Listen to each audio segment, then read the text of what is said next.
Hi, good morning YouTube. I am just about getting ready to leave for school, but I got ready a little early this morning, so I decided that it would be a good time to sit down and film a quick little video. And I'm sorry if the quality is bad on this. I am filming this on my iPhone instead of my normal camera so that I can hopefully get this uploaded pretty quickly, and maybe even before, like I'm in my first class today. So today I am going to be doing the eating disorders tag here on YouTube. So I will put a link to the questions, or just like the questions below down in the description. So if you'd like to do it too, please check it out. But otherwise I'm going to get started. So it's a series of 8 questions. So the first question, I'm looking down because that's where my questions are, so sorry about that. How old were you when your eating disorder began?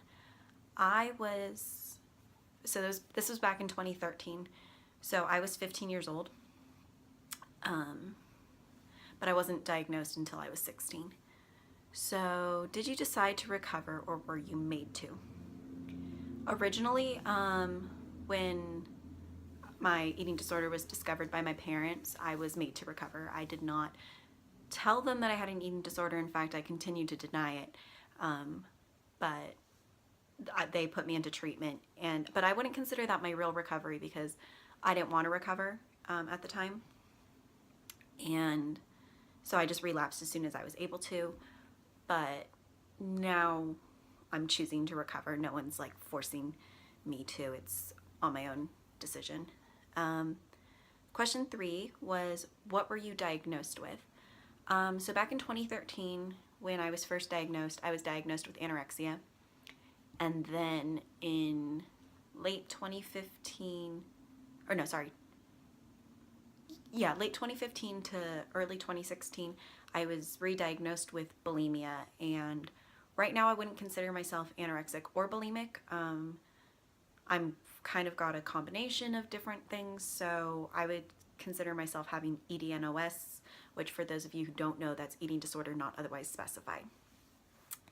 Question 4, do you binge? Yes, but not regularly. Right now I'm kind of in this, sorry, my voice, my apologies. Oh my god, it's still not really there, but all right, I'm gonna keep trying to go. So do you binge? Yes, but not all the time. The most common time that I would say I binge is I have color guard practice from Friday, usually like from Friday to Sunday. And for those of you who don't know what color guard is, look up winter guard. It's too hard to explain. But anyway, so I have color guard practice every weekend. And when I'm busy like that, it's really easy for me to not eat, especially if I'm in front of people. I don't really want to try and eat just because it's stressful and embarrassing in my head.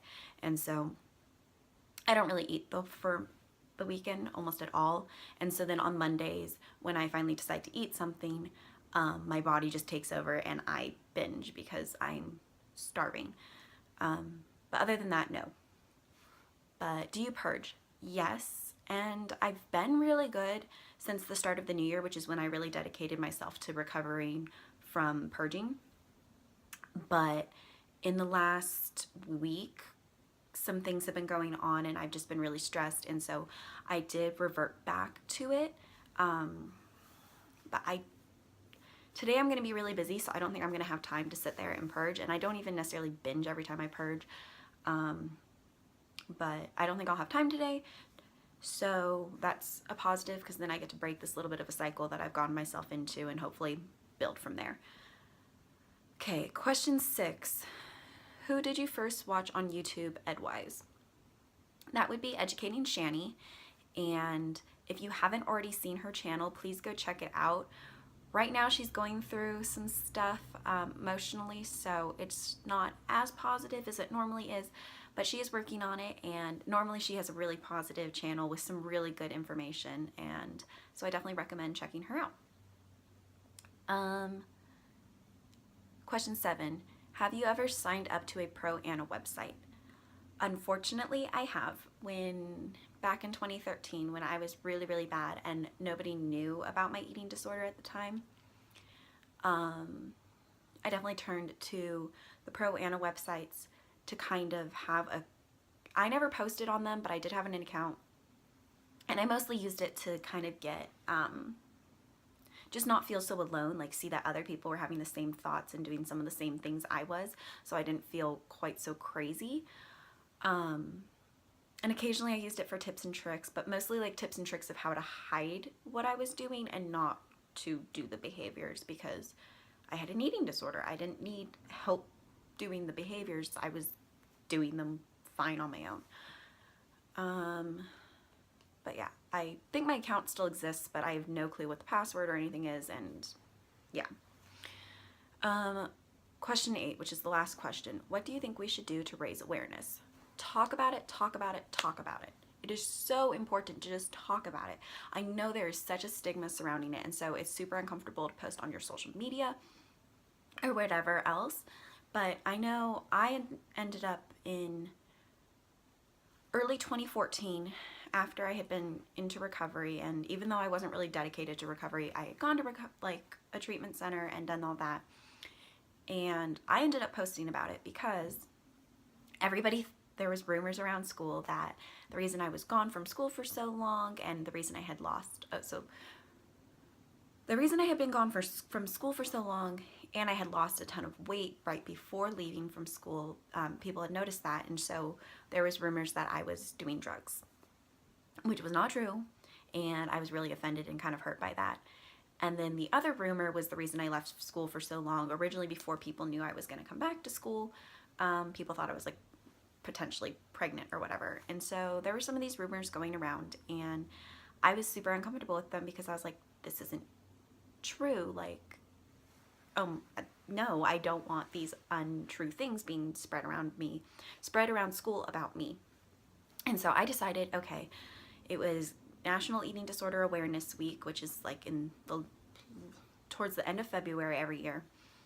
And I was like, this is as good a time as any to come clean and talk about it. And so I decided to make a little post on, this year I had just made a post on my Instagram, because my Instagram's like probably one of my social medias that I keep the most down in the number of people who, like, I have to actually really talk to you to have you on my personal Instagram. And so it was only people who really knew me who were on that. So I felt pretty comfortable. I mean, it was scary. It took me a lot of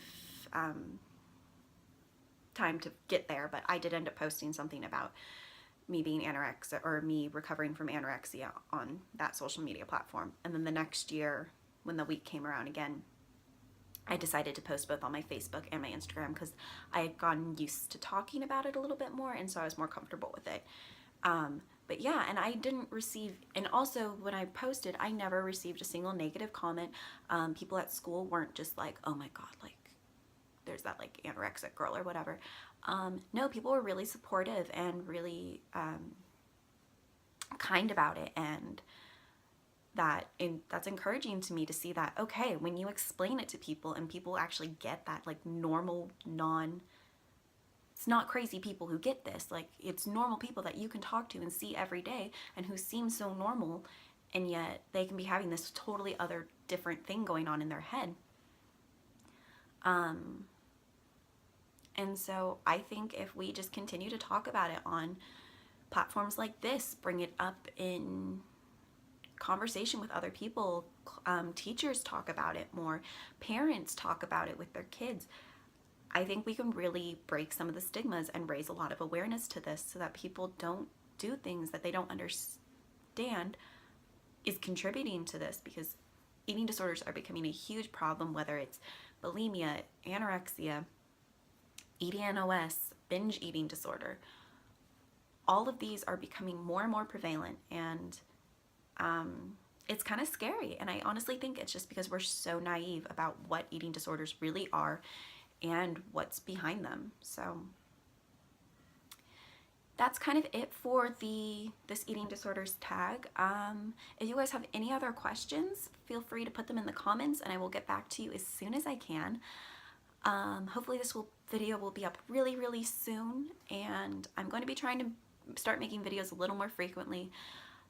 Still recently back into school, so I'm trying to get into the flow of things, but hopefully this will become more of a regular thing for me. Let me know what kind of videos you guys want to see from me, and I'll try and get to them, I guess. So that's it for me today, and please subscribe if you'd like to see more from me. My Instagram that is linked with this account will be in the description down below, so please go and check that out. I try and post on that a little bit more regularly than I do here. So yeah, all right, I guess that's it, and I will talk to you all real soon. Bye.